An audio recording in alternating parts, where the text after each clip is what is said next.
উত্তর কলকাতার বাগবাজার ভ্রমণের দ্বিতীয় পর্বে আজ আমরা দেখব শ্রী রাধেশ্যাম জিউ মন্দির এবং গৌড়ীয় মঠ।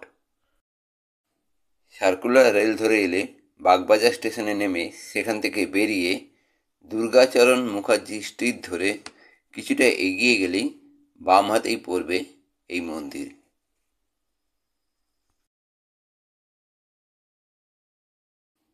আর বাসে এলে মায়ের বাড়ি স্টপেজে নেমে মায়ের বাড়ি গেটের পাশেই এই মন্দির।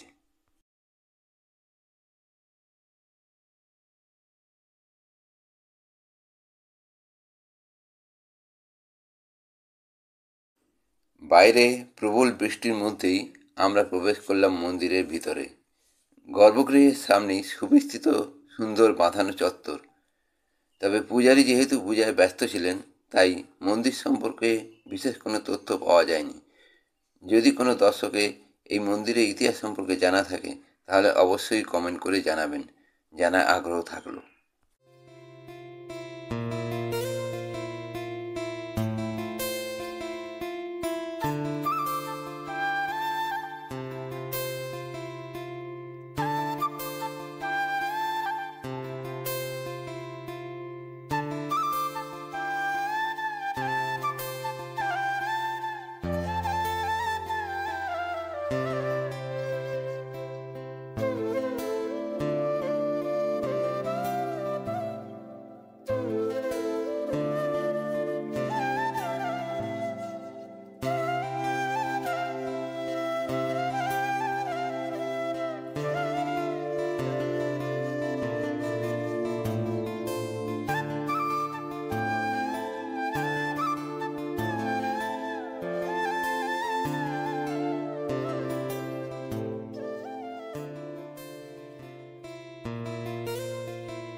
মন্দির থেকে বেরিয়ে বিদ্যাবিনোদ রোড ধরে কিছুটা এগিয়েই বাগবাজার চৌমাথা।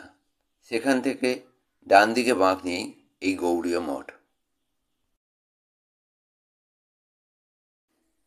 চৌমাথা মোড়ে এই সঞ্জীবনী হাসপাতালের পাশ দিয়ে এগিয়ে যেতে হবে। একটু এগোলেই ডান দিকে গিরিশ মঞ্চ, তার ঠিক অপোজিটেই এই গৌড়ীয় মঠের গেট চৈতন্য দ্বার।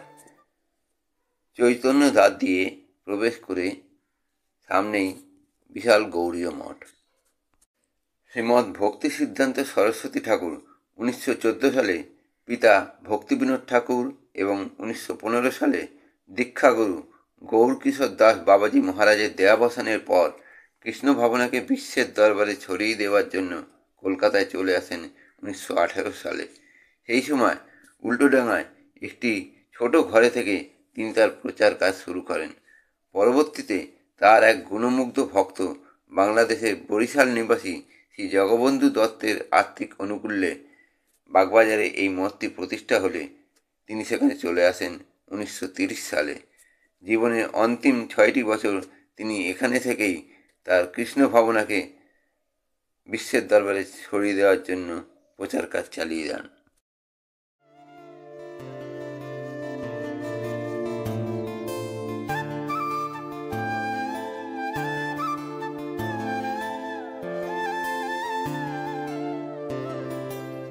মন্দিরে এক পাশে রয়েছে তুলসী মঞ্চ, আর এক পাশে রয়েছে রিসেপশন কাউন্টার, লাইব্রেরি এবং সংকীর্তন হলের প্রবেশ পথ।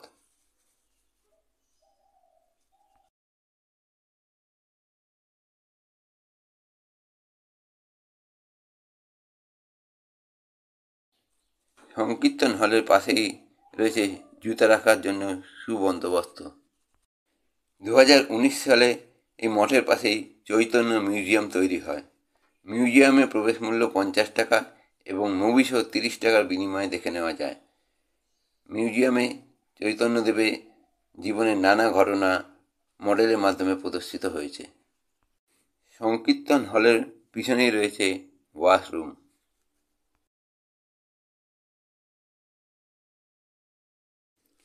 সংকীর্তন হলে তাদের ছবি সুসজ্জিত আছে যাদের হাত ধরে আজ বৈষ্ণব ভাবনা পুনরুজ্জীবিত হয়ে সারা বিশ্বময় ছড়িয়ে পড়েছে।